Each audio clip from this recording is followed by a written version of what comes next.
Сәлем достар. Туған күндерде, мерекелерде еш сіздерді ұялтпайтын, бір жасағаннан шығатын бисквитный торт жасаймыз. Ал бисмиллах деп бастайық. Бізге керегі бірінші болып жұмыртқа. Жұмыртқаның сарысы мен ағыны екі бөлек ыдыстарға салып алып, қант ұрпағыны 70%-ны жұмыртқаның ағына саламыз. Аз-аздан салып, жақсылап араластырып отырамыз. Ал қалған 30%-ны сарысына салып араластыратын боламыз. Негізі екеуін де екі бөлекке салмастан-ақ екеуін қосып та араластырып бисквиттің қамырын жасауға болады. Бірақ 1 сағат 40 минуттай араластыруларыңызға тура келеді. Сондықтан мен уақытымды үнемдеу мақсатында осылай тез-тез осылай жасаған жайым бар. Айтқанша сіздерге айтарым бар еді. Бұл менің достар жаңа парақшам. Көптеген тағам, тәттілермен, рецепттермен бөлісіп отырам. Мені жоғалтып алмау үшін тіркеліп, лайк басып, өз пікірлеріңізді жаза кетіңіздерші, иә?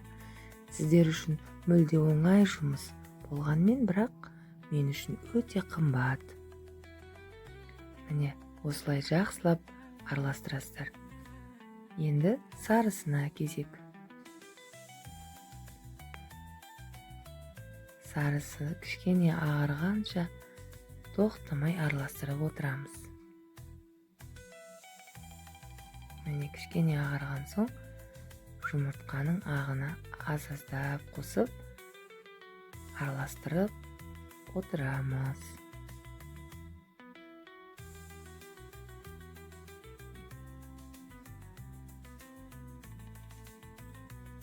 Қараңыздаршы қоюлығына. Осындай қоюлықта араластыру керек. Миксердің ізі қалу керек араластырғандаршы.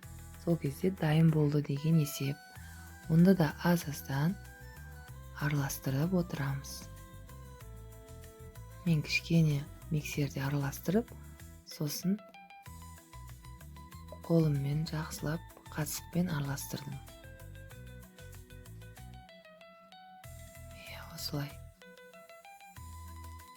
әдемілеп араластырып, пешімізді дайындап қоямыз. 180 градуста 1 сағат бойы пісіп қалады. Бетін ашпауларыңыз керек. Пешіңізді ерте ашып қойсаңыз, жақсы көтерілмей қалады.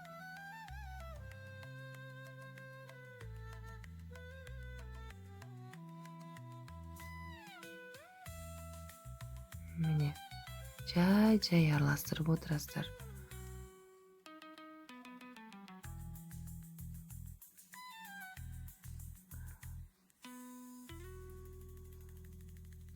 Негізі осы қамырының қоюлығын бір біліп алсаңыздар, еш қиын болмайды торт жасау. Кез келген қыз келіншектің қолынан келеді торт жасау. Міне, мұқият қараңыздар, қоюлығы дәл осылай болу керек. Сол кезде қамырларыңыз қатты жұмсақ та болып кетпейді, қатты да болып қалмайды. Орташа болады. Міне, дайын тұрған пешімізге қамырымызды салып пісіріп аламыз. Мен үлкен торт жасадым. Сіздер өз мөлшерлеріңізбен жасай бересіздер. Торттың креміне кірістік. Торттың креміні мен сливке қолдандым. Сливке, әртүрлі заварной кремді қолдануларыңызға болады. Сливкеді жақсылап 33% сливкеді араластырып, қоюланған соң, қант ұрпағын кішкене ғана салып, аз-аздан салып, осылай крем жасап алдым.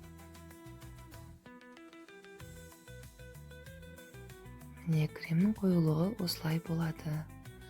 Бұл кремді негізі мороженый крем деп атауға да болады. Міне, кішкене көп тұрып қапты, бала шағаммен әуре болып кішкене күйдіріп алыппын.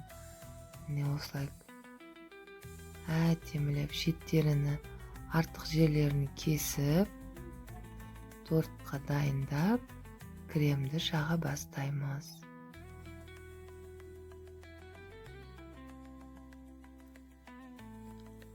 Ұрпағыны да тастамаңыздар. Ұрпағыны жанына сән ретінде пайдалануға болады.